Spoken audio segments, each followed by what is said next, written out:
бол 12 сард мал амтны эрүүл мэндийн тухай хууль, малын генетик нөөцийн тухай хууль баталсан. За хууль маань одоо 6 сарын 1-ээс хэрэгжиж эхэлсэн.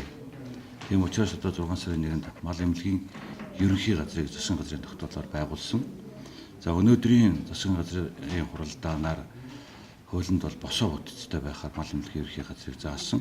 Тэгэхээр аймгийн мал эмнэлгийн газар, за сум дүүргийн мал эмнэлгийн дасгийг байгуулах энэ шийдвэрийг гаргалаа. За энэ шийдвэр гарснаар одоо Монгол Улсын засгийн газар малынхаа эрүүл мэндийн хяналтыг бүрэн гартаа авах юм боломж нэгдэж байгаа. Бид 66.2 сая толгой малтай. Энэ жил бид нар 18 сая төл хүлээж авсан. Нийтдээ одоо 80 гаруй сая малтай. Тэгэхээр малынхаа одоо халдварт өвчнөөс бид нар гарахад хэмцдэг биш.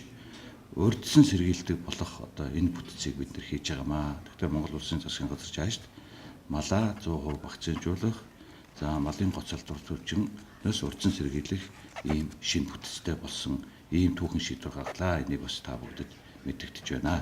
За болсон хүчний хувьд бол боломжтой. Бид урьдчилаж аймгийн удирдлагууд, аймгийнхаа хүн сүдэ аж ахуйн газартай бас холбогдож аймаг сумдад байгаа малын эмч, бага эмч нарын одоо судалгааг авсан. За аймаг орон нутагт бол болсон хүчин хангалттай.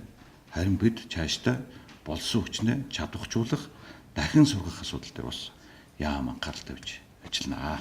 Яамны зүгээс хадлан хийдэг бэлтгэх ажилтай ихээр явагдаж байгаа юм. Энэчлийн үед зарим улсад нэлээд хүндхэн байна шүү дээ. Өөрчлөлт ер нь зарим аймагуудад нэлээд хүндэр шимтгэж байна. За наадмын дараа намар гэдэг, за засгийн газар хуралдаж бас үйлчлэлтийн бэлтгэл, хавлцлтын бэлтгэл хангах даалгавар гаргасан. За салбарын яамны сайдын хувьд бол одоо бүсцэлсэн зөвлөгөөнүүдээ хийж байна. Бид нэр 100 баруун төв хангаан бүсийн зөвлөгөөнүүдээ хийж байна. За мөн яамны сайдын зөвлөмж гарсан.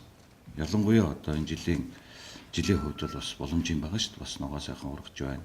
Тэгэхээр энэ жилийн одоо хадлан тэжээлээ эртнээс бэлдэх хүнс хөдөө аж ахуйн үйлдвэрийн яам байнгын бэлэн байдалд одоо ажиллаж байгаа гэдгийг бас мэдэгдэх байна.